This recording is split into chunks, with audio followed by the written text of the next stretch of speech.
నమస్కారం, I witness news కి స్వాగతం. హెడ్లైన్ చూద్దాం.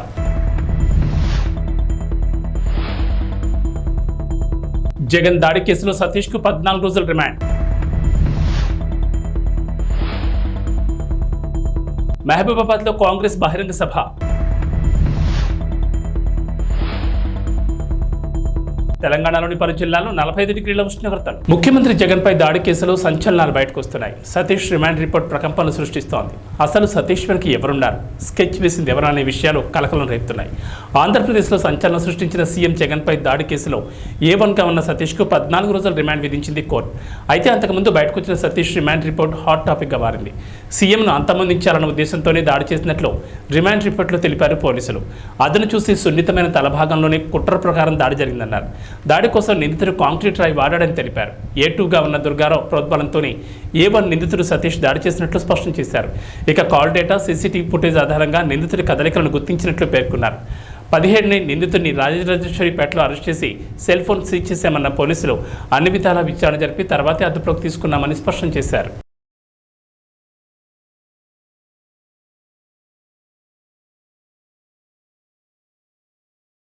ముఖ్యమంత్రి వైఎస్ జగన్మోహన్ రెడ్డి చేపట్టిన మేమంతా సిద్ధం బస్సు యాత్ర కొనసాగుతోంది. ఇవాళ బస్సు యాత్రలో భాగంగా సీఎం జగన్ ఉదయం 9 గంటలకు ఎస్టీ రాజపురం రాత్రి బస్సు నుంచి బయలుదేరతారు. రంగంపేట, పెద్దాపురం బైపాస్, సామరకోట బైపాస్ మీదుగా ముందూరు క్రాస్ చేరుకుని భోజనం విరామం తీసుకుంటారు.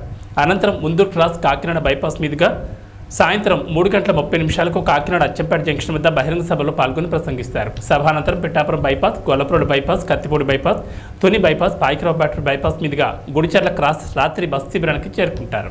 మీ ఇంట్లో మీ బిడ్డ వల్ల మీకు మంచి జరిగి ఉందా లేదా అన్నది మాత్రమే ఆలోచన చేయండి. మీ ఇంట్లో మీ బిడ్డ వల్ల మీకు మంచి జరిగి ఉంటే మాత్రం మీ బిడ్డకు సైనికులుగా మీరే నిలవండి అని చెప్పి సందర్భంగా కోరుతా ఉన్నా.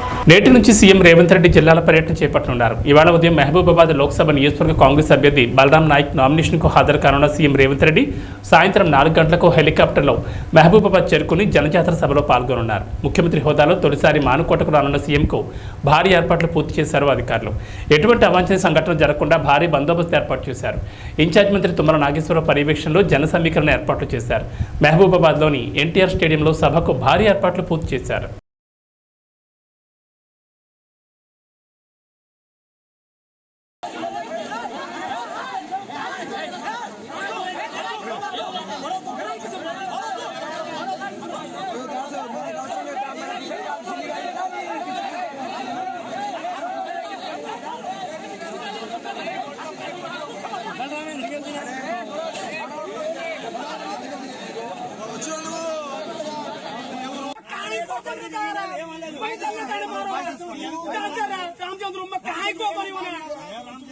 నేను ఏం చెప్పలే నేను కర్ర పట్టుకున్నప్పుడు నన్ను అందరూ కొట్టిండు. నేను ఇటు వచ్చి కర్ర పట్టుకున్నా, అప్పుడు పట్టుకున్నా. నేను ఫస్ట్ కర్ర పట్టుకోలే.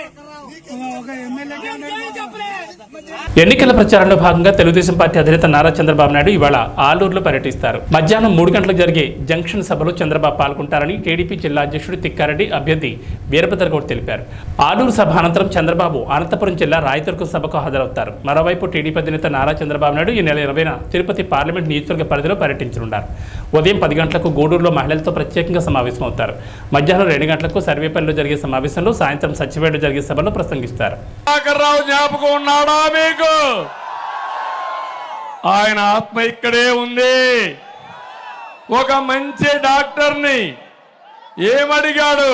మాస్క్ అడిగాడు. అవునా కాదా? మాస్క్ అడిగిన పాపానికి ఏం చేశారు? అవమానించి, హింసించి, వేధించి చనిపోయేట్టుగా చేస్తే అనిత గారు వీరినంతవరకు ఆయన ఆదుకోవడానికి ప్రయత్నం చేసింది. కానీ వీలుగానే పరిస్థితి. సుధాకర్ రావు, డాక్టర్ సుధాకర్ ఆత్మ శాంతించాలంటే మీరేం చేయాలి? ఏం చేయాలి? అనితని, రమేష్ని గెలిపించాలి, వైసీపీని ఓడించాలి. అప్పుడే ఆయన ఆత్మ శాంతిస్తుంది. నేను అడుగుతున్నా ఒక మాట మిమ్మల్ని అందరినీ, బెస్ట్ అవైలబుల్ స్కూల్స్ రద్దయిపోయినాయి.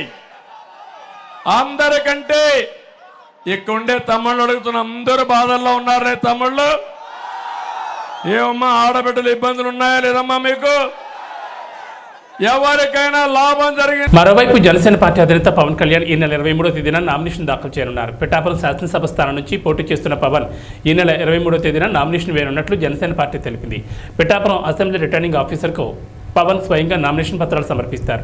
అదే రోజు సాయంత్రం ఉప్పాడలో బహిరంగ సభ నిర్వహిస్తారు. తెలంగాణలో భానుడి భగభగలు కొనసాగుతున్నాయి. ఒక్క మాటలో చెప్పాలంటే రాష్ట్రం నిప్పుల గుండెలా మారింది. గురువారం రికార్డు స్థాయిలో ఉష్ణోగ్రతలు నమోదు కాగా ఏకంగా 6 జిల్లాలు 45 డిగ్రీలకు పైగా ఉష్ణోగ్రతలు రికార్డయ్యాయి. రాష్ట్రంలోని అత్యధికంగా నల్గొండ జిల్లా మాడుగులపల్లి మండలం, మంచిర్యాల జిల్లా హాజీపూర్ మండలాల్లో 45.2 డిగ్రీల ఉష్ణోగ్రత నమోదైంది. ఏప్రిల్ నెలకు సంబంధించి నల్గొండ జిల్లాలో గత 10 ఏళ్లలో ఇదే అత్యధిక ఉష్ణోగ్రత అని తెలుస్తోంది. మరో 5 జిల్లాల్లో 44.9 డిగ్రీలు, 4 జిల్లాల్లో 44.8 డిగ్రీలు నమోదు కావడంతో పరిస్థితి ఎలా ఉందో అర్థం చేసుకోవచ్చు.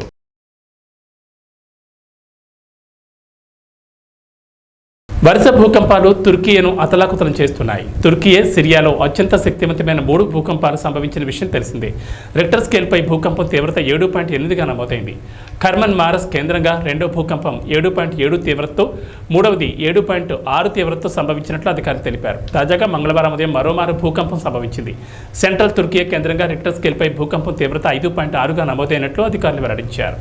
ఇరాన్ సదుపాయానికి వ్యతిరేకంగా ఇజ్రాయెల్ సైనిక దాడికి ప్రతీకారంగా గాజాలో యుద్ధం మరియు ఇరాన్ యొక్క అపూర్వమైన వారాంతపు దాడిపై మధ్యప్రాచ్యం అంతటా ఉద్రిక్తతలు పెరగడంతో చర్చల కోసం అధ్యక్షుడు జో బిడెన్ ఈ వారం ఇరాక్ నాయకుడికి ఆతిథ్యం ఇవ్వనున్నారు.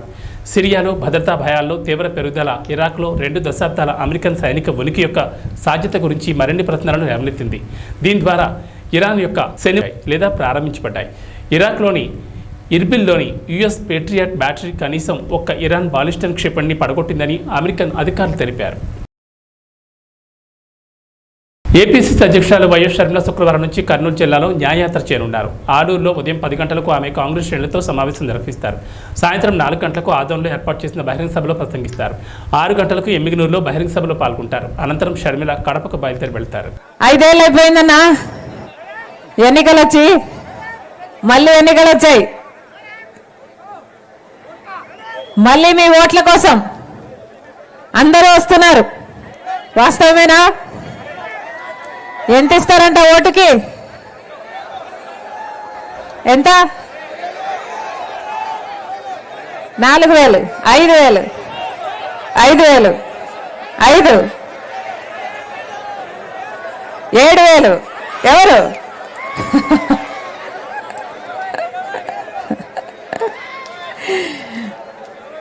తెలుగుదేశం పార్టీ అధినేత చంద్రబాబు తరఫున ఆయన సత్యమణి నారా భువనేశ్వరి శుక్రవారం మధ్యాహ్నం 1:27 కుప్పంలో నామినేషన్ దాఖలు చేశారు. గురువారం సాయంత్రమే ఆమె కుప్పం చేరుకున్నారు. శుక్రవారం ఉదయం 10:45 ఆమె వరదరాజస్వామి ఆలయంలో నామినేషన్ పత్రాలు ఉంచి పూజలు చేశారు. అనంతరం కుప్పం చెరువుకట్ట నుంచి ర్యాలీగా వెళ్లి మధ్యాహ్నం 1:27 నామినేషన్ పత్రాలను సమర్పించారు. కాగా కుప్పం టీడీపీ శ్రేణులతో చంద్రబాబు టెలికాన్ఫరెన్స్ నిర్వహించారు. తన తరపున భువనేశ్వరి శుక్రవారం నామినేషన్ వేయనున్న నేపథ్యంలో ప్రతి ఇంటికి వెళ్లి ప్రజలను కలిసి తన మాటగా పిలవాలని ఆయన కోరారు.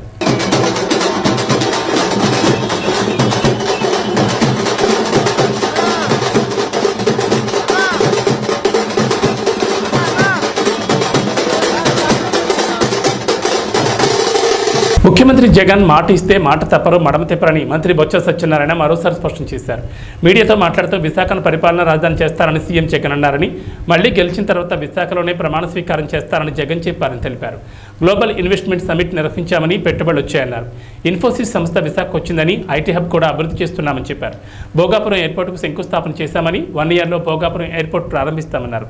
మాటలు కాదు, మాది చేతల ప్రభుత్వం. రాష్ట్రంలో పోర్ట్, ఎయిర్పోర్ట్ పనులు జరుగుతున్నాయన్నారు. విద్యార్థుల తల్లిదండ్రుల సమావేశాన్ని రాజకీయం చేయడం దారుణమని, పేరెంట్స్ మీటింగ్ పెట్టకూడదని ప్రశ్నించారు. సరే, మీడియాలో కొన్ని మీడియా ఛానల్స్, పత్రికా యాజమాన్యాలు, ప్రతిపక్షాలు ఎన్ని అడ్డంకులు పెట్టినా, ఎన్ని ఇబ్బందులు పెట్టినా, ఎన్ని ఆయన మీద ఆవాకులు చావకులు మాట్లాడినప్పటికీ కూడా రోజు ప్రెసిడెంట్ కూడా ఆయన ఆ మాటని వెనక్కి తీసుకోకుండా దాని మీద స్టికానై విశాఖపట్నంలో ప్రజలందరి సహకారంతో ఇక్కడే ప్రమాణ స్వీకారం చేయడానికి నిశ్చయించుకున్న నేపథ్యం. ఆ నేపథ్యంలో మన ఉత్తరాంధ్ర ప్రాంతం గుంతకల్ నియోజకవర్గంలో గుమ్మనూరు జయరాం ఆధ్వర్యంలో తెలుగుదేశం ఆత్మీయ సమ్మేళనం నిర్వహించారు. ఈ సందర్భంగా మాట్లాడుతూ కలిసికట్టుగా పనిచేసి తెలుగుదేశం పార్టీని గెలిపించుకుందామని అన్నారు. ఈ కార్యక్రమంలో తెలుగుదేశం పార్టీ నాయకులు పాల్గొన్నారు. నలుమూలల నుంచి విచ్చేటువంటి కార్యకర్తలకు, నాయకులకు, శ్రేయోభిలాషులకు, పాత్రికేయులకు ప్రతి ఒక్కరికి పేరు పేరున ధన్యవాదాలు తెలుపుకుంటాము. ఈరోజు ఆత్మీయ సమావేశం ఏర్పాటు చేస్తున్నాం. ఇందులో వక్తలు చాలా చక్కగా మాట్లాడారు, కొన్ని విషయాలు మీరు చెప్పారు. మాయాజీ గురించి ఏ విధంగా ఉంటుంది, ఏ విధంగా మన తెలుగుదేశం ప్రభుత్వం ఉన్నప్పుడు ఏ విధంగా చేశారు మైనార్టీస్కి అనే విషయాన్ని కూడా మీకు వివరించారు. అదేవిధంగా బీజేపీ, జనసేన పొత్తులతో మనం కూటమి ఏర్పాటు చేసుకుని ఈరోజు కూటమి అభ్యర్థిగా జయరాం గారిని ఏర్పాటు చేసి నిలబెట్టాము. అదేవిధంగా ఎంపీ అభ్యర్థిగా మన అంబికా లక్ష్మణ్ గారిని అభ్యర్థిగా నిలబెట్టాము. మరి వీళ్ళిద్దరిని మనం అందరూ గెలిపించుకునే బాధ్యత మన అందరి పైన ఉంటుందని మీకు అందరికీ తెలియజేస్తున్నాను. అయితే ప్రభుత్వ విధి విధానాల్లో చాలా లోపాలు ఉండి ఈరోజు పెద్ద అసమ్మతి అనేది ఏర్పడింది. కనుక ఈరోజు ఈ ప్రభుత్వం పైన మనం అందరము ఈ ప్రభుత్వం చేస్తున్న పరిస్థితి అంటే దుష్టమైన చర్యలను ప్రజల్లోకి తీసుకోవాల్సిన బాధ్యత ప్రతి ఒక్క కార్యకర్త పైన ఉందని మీ అందరికీ తెలియజేస్తా ఉన్నాం. రాబోయే దినాల్లో ఖచ్చితంగా వచ్చేది తెలుగుదేశం ప్రభుత్వమే. చంద్రబాబే ముఖ్యమంత్రి అవుతారు. చంద్రబాబు ముఖ్యమంత్రి చేయాలంటే మన కాన్స్టిట్యూన్సీ తరఫున మన పార్లమెంటు అభ్యర్థులను ఇద్దరిని గెలిపించుకునే బాధ్యత మనందరిపైన ఉంటుంది. ఇందులో కొన్ని లొసుగులు ఉన్నాయి, చిన్న చిన్న లొసుగులు, కొత్త పాత కలయికల వల్ల. అదేవిధంగా పార్టీ జనసేన సహాయ సహకారాలు, అదేవిధంగా కొత్త వాళ్ళను విస్మరించని నేను చెప్పడం లే, కొత్త వాళ్ళని కూడా కలగేసి చేసుకుని వాళ్ళకి న్యాయమైన పద్ధతిలో, అదేవిధంగా జనసేన బీజేపీ నాయకులు కార్యకర్తలు ఉన్నారు కనుక వాళ్ళకి న్యాయం జరిగే విధంగా ముందుకు పోతామంటే నాయకులు అనేవాళ్ళు ముందుకు 4 ఏళ్ల పాటు సక్సెస్ఫుల్లో నడుస్తూ పోతాం కనుక ఈ దృష్టిలో ఉంచుకొని ప్రతి ఒక్కరు ముందుకు పోవాలి. మరి కాలం చాలా మాట్లాడుతూ పోతే వైసీపీ గవర్నమెంట్ గురించి చెప్పాలనుకుంటే ఒక రోజైనా టైం చాలా తక్కువ అవుతుంది. ఇప్పుడున్న పరిస్థితులు టైం చాలా తక్కువగా ఉంది కనుక ఇంకా నాయకులు చాలామంది మాట్లాడవలసింది కనుక వాళ్ళని మాట్లాడే విధంగా మీరందరూ సహకరించి ఈ కార్యక్రమంపై కనుక మీరందరూ ఇంకొకసారి మీకు మనవి చేస్తున్నా, నాకు ఇచ్చిన సహాయ సహకారాలు ఇప్పుడు ఉన్నటువంటి వ్యక్తికి కూడా ఇచ్చి మీరు ఆదరిస్తారని మనస్ఫూర్తిగా కోరుకుంటూ సెలవు తీసుకుంటున్నారు. గోపాలపురం నియోజకవర్గం తెలుగుదేశం ఎమ్మెల్యే అభ్యర్థి మద్దిపాటి వెంకటరాజు అట్టహాసంగా నామినేషన్ ఇస్తారు. ఈ సందర్భంగా మాట్లాడుతూ మే 13వ తేదీన జరగబోయే సార్వత్రిక ఎన్నికల్లో తనను అఖండ మెజార్టీతో గెలిపించాలని కోరారు. ఈ కార్యక్రమంలో తెలుగుదేశం, బీజేపీ, జనసేన నాయకులు పెద్ద ఎత్తున పాల్గొన్నారు. సమన్వయంతో ముందుకు రావడం, ఇక మాకు గెలుపు మీద కాదు, మేము మెజారిటీల మీదే మేము లెక్కలు కట్టుకుంటున్నాం. ఖచ్చితంగా ఈ ఆంధ్రప్రదేశ్ రాష్ట్రంలో 175 నియోజకవర్గాల్లో ఒక బలమైన నియోజకవర్గంగా ఎన్డీఏ ప్రభుత్వానికి, అదేవిధంగా ఒక భారీ మెజార్టీ ఇచ్చే నియోజకవర్గంగా గోపాలపురం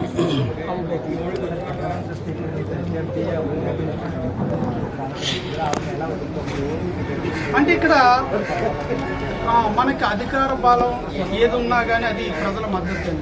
ప్రజల మద్దతు ఉన్నప్పుడు చీపురుపులు కూడా ఏదిగంత బలాన్ని కూడగట్టుకోవచ్చు. ప్రజల మద్దతు లేనప్పుడు అందరూ కూడా నేల కొరగాల్సింది. ఈరోజు అదే పరిస్థితి జగన్మోహన్ రెడ్డి గారికి కానీ ఆయన యొక్క మంత్రులకు కానీ స్పష్టంగా కనిపిస్తుంది వ్యతిరేకత. గతంలో అక్కడ వ్యతిరేకత ఉండబట్టి ఇక్కడ దాకా వచ్చారు.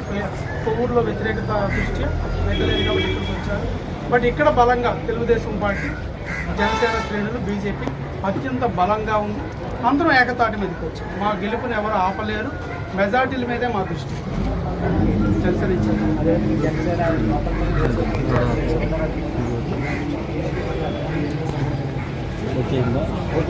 ఏంటంటే ఆల్రెడీ అడ్రస్ వచ్చింది కదా.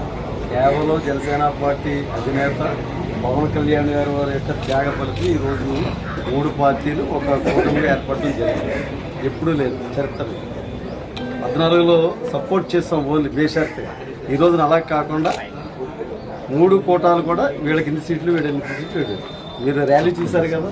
టీడీపీ వాడు ఎంతమంది ఉన్నారు, జనసేన వాడు ఎంతమంది ఉన్నారు, అలాగే భారతీయ జనతా పార్టీ వాళ్ళు కూడా అలాగే ఉన్నారు.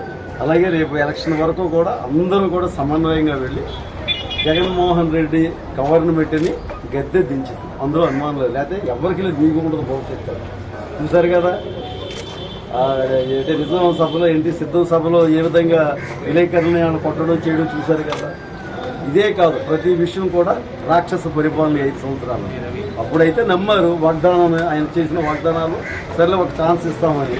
ఇప్పుడు ఆ ప్రసక్తే లేదు. హోమ్ మినిస్టర్ కాదు కదా, సీఎం కూడా దిక్కు ఉండదు. అందరం ఓడిపోతారు. రాసుకోండి కావాలి.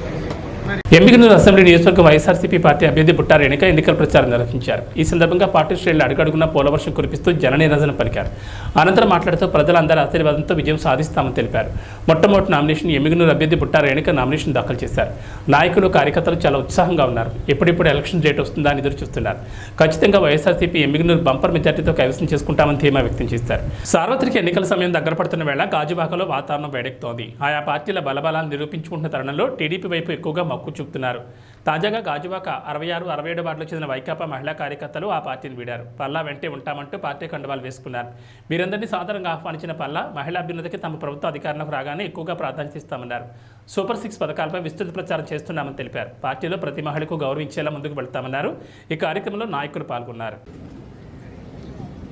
66వ వార్డు మహిళల నాయకత్వం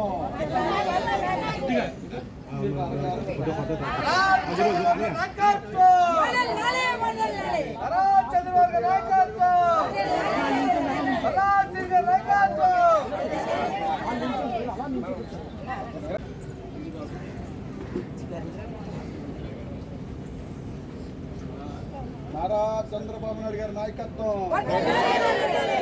పక్షాల ఐక్యత, పవన్ కళ్యాణ్ గారి నాయకత్వం, మిత్రపక్షాల ఐక్యత, శ్రీనివాసరావు గారి నాయకత్వం. జై తెలుగుదేశం. నిడదవోలు నియోజకవర్గం తెలుగుదేశం జనసేన బీజేపీ ఉమ్మడి అభ్యర్థి కందుల దుర్గేష్ నామినేషన్ మహోత్సవంలో మాజీ మంత్రి జవహర్, నిడదవోలు నియోజకవర్గం తెలుగుదేశం జనసేన పార్టీల సమన్వయకర్త ప్రసాద్ పాల్గొన్నారు. కూటమి అభ్యర్థి కందుల దుర్గేష్ ని నిడదవోలు ప్రజలు ఆశీర్వదించి భారీ మెజార్టీతో గెలిపించారని కోరుతున్నారు. పార్టీల సైనికులు కలిసి ట్రాఫిక్ అంతరాయం లేకుండా మనం ఎవరికి అభ్యంతరం కలగజేయకుండా క్రమశిక్షణగా మారిపోయారు. Telugu Desam party, Janasena party, BJP చూడాలంటే 3 పార్టీల కలయికలో మేము పైన కింద కూడా ఒకటే ప్రభుత్వం ఉండేటువంటి ఎన్డీఏ ప్రభుత్వం రావాల్సినటువంటి అవసరం ఉంది. ఇవాళ ఇక్కడ తెలుగుదేశం, జనసేన, భారతీయ జనతా పార్టీలు కలిసి ప్రభుత్వాన్ని స్థాపిస్తే పైన ఎటు ఎన్డీఏ ప్రభుత్వం రాబోతుంది. ఎన్డీఏ ప్రభుత్వం ఆ పైన ఉంటే, కిందక్కడ ఎన్డీఏ ప్రభుత్వం ఉంటే డబుల్ ఇంజిన్ సర్కార్ అనేటువంటి విధంగా 2 ప్రభుత్వాలు కలిసి సరైనటువంటి విధంగా ఈ నియోజకవర్గాన్ని అభివృద్ధి చేయటం, రాష్ట్రాన్ని అభివృద్ధి చేయటం జరుగుతుందనేటువంటి మాటని సంపూర్ణంగా నమ్ముతూ, ముఖ్యంగా శేషారావు గారి యొక్క సహకారాన్ని ప్రత్యేకంగా నేను ధన్యవాదాలు తెలియజేస్తూ, అదేవిధంగా ఇతర నాయకులందరూ కూడా భారతీయ గత 5 సంవత్సరాల దుర్మార్గపు పాలన, స్థానిక సంస్థలతో సహా మరి కార్యక్రమాల నిర్వహణలో భ్రష్టు పట్టించినటువంటి ప్రభుత్వం ఏదైనా ఉందంటే ఈ ప్రభుత్వం, ఈ నియోజకవర్గ శాసనసభ్యుడు అన్నది స్పష్టంగా కనిపిస్తూ ఉంది. ఈవేళ ప్రజల కళ్ళల్లో ఒక ఆనందం. ఈ నియోజకవర్గానికి రాబోయే రోజుల్లో మంచి జరగబోతూ ఉంది.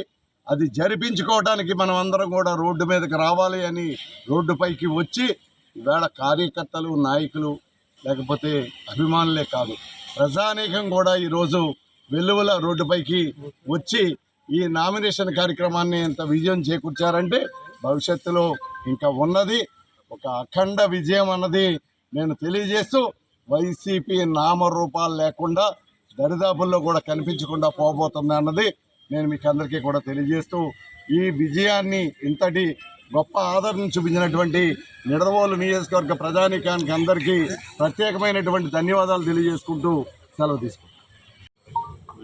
జనసేన, తెలుగుదేశం, భారతీయ జనతా పార్టీల ఉమ్మడి అభ్యర్థిగా ఈరోజు నిడదవోలు నియోజకవర్గం శాసనసభ స్థానానికి అభ్యర్థిగా నామినేషన్ వేయడం జరిగింది.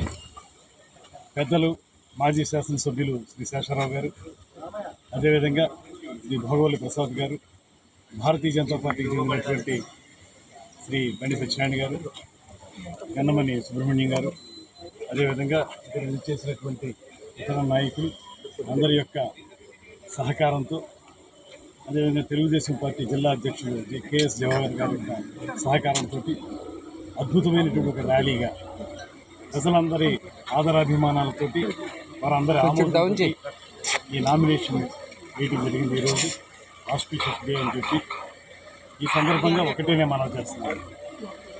5 సంవత్సరాల వైఎస్ఆర్ కాంగ్రెస్ ప్రభుత్వం ఈ రాష్ట్రానికి ఏ రకమైనటువంటి అభివృద్ధిని సాధించి పెట్టలేదు.